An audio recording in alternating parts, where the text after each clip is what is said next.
बंगाल की संस्कृति जितनी खूबसूरत और जीवंत है ना, उतनी ही रहस्यमयी भी है।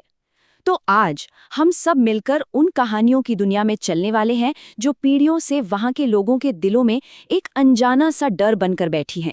चलिए पता लगाते हैं इन भूतिया लोक कथाओं के पीछे आखिर छिपा क्या है। सोचिए ये लाइन, ये खौफनाक चेतावनी बंगाल के घने अंधेरे जंगलों की कहानियों से निकली है। ये सिर्फ एक लाइन थोड़ी है, ये तो उस अनजाने डर की आवाज है जो हर किसी को अंधेरे में अपनी तरफ खींचती है। तो आज का हमारा ये सफर 4 हिस्सों में बटा होगा।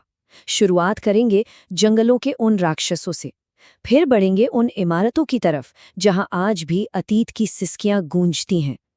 इसके बाद देखेंगे कि कैसे त्योहारों की रोशनी भी अंधेरे सायों को रोक नहीं पाती। और आखिर में ये समझेंगे कि ये कहानियां आज भी हमारे बीच जिंदा क्यों हैं। तो चलिए सबसे पहले चलते हैं उन घने जंगलों में जहां इंसानी बस्तियों का शोर नहीं बल्कि प्रकृति का एक अनकहा खौफ बसता है।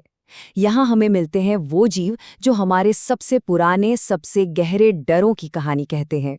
जंगल के अंधेरे में जो सबसे पहला नाम जुबान पर आता है वो है पेंचापेची का। जरा सोचिए, एक ऐसा उल्लू जो असल में खून पीने वाला राक्षस है और वो भी सिर्फ पूर्णिमा की रात को अपने शिकार की तलाश में निकलता है। शुभजीत की कहानी सुनिए। शहर का लड़का था, इन सब किस्सों को अंधविश्वास मानता था, लेकिन जंगल में जाकर उसे सच्चाई का सामना करना पड़ा। पता है क्या हुआ? एक अकेला उल्लू कब सैकड़ों की फौज बन गया और फिर एक भयानक राक्षस में बदल गया, उसे पता ही नहीं चला। ये घटना हमें बस एक ही चीज बताती है, कुछ चेतावनियों को नजरअंदाज करना बहुत भारी पड़ सकता है। लेकिन रुकिए, जंगल का खौफ सिर्फ पेंचापेची तक ही नहीं है। नहीं, यहाँ सरकटा भी घूमता है, एक बिना सिर वाला भूत। ये उस इंसान की भटकती आत्मा है जिसका सिर बड़ी बेरहमी से काट दिया गया था और अब वो हमेशा के लिए अपना खोया हुआ सिर ढूंढता फिरता है। सरकटा से सामना होना सिर्फ डरावना नहीं, जानलेवा होता है। दिवाकर की कहानी यही बताती है। जंगल में उसे एक कटा हुआ सिर दिखा और उसके बाद वो भूत उसे इतना सताता रहा कि आखिर में उसने खुद अपना सिर काट लिया। ये कहानी एक साफ चेतावनी है, कुछ राज ही रहे तो बेहतर है। तो चलिए अब जंगल के उस आदिम डर से बाहर निकलकर हम इंसानी बस्तियों की ओर बढ़ते हैं। ये वो जगहें हैं जहां डर किसी राक्षस ने नहीं बल्कि हम इंसानों की त्रासदियों ने पैदा किया है, और वो डर आज भी वहीं कैद है।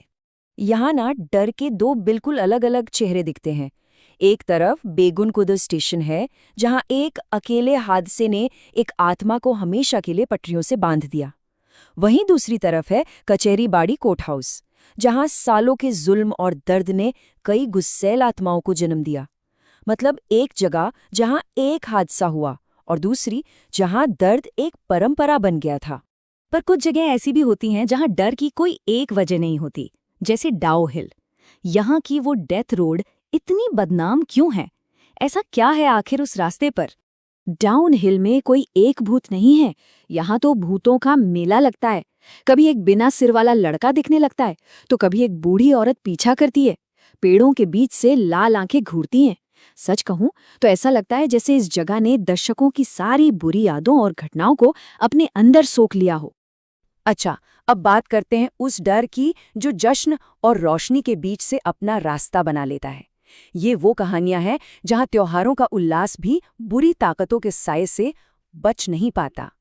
भूत चतुर्दशी, इसे बंगाल का हैलोवीन समझिए।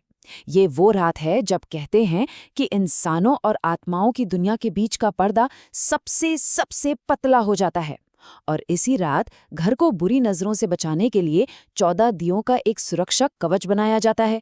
पर क्या हो अगर वो सुरक्षा कवच टूट जाए? मनन की कहानी में बस यही हुआ। एक छोटी सी छींक और 14 में से सिर्फ एक दिया बुझ गया। बस इतनी सी चूक ही काफी थी। घर उन आत्माओं से भर गया जिन्हें रोकने के लिए वो दिए जलाए गए थे।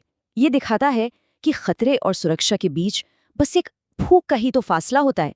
भूतों के त्योहार से अब चलते हैं देवी के त्योहार की ओर। पर क्या ये मुमकिन है कि दुर्गा पूजा जैसा पवित्र पावन उत्सव भी किसी भयानक अंधेरे का जरिया बन सकता है? इसका जवाब सुदीप की कहानी में है।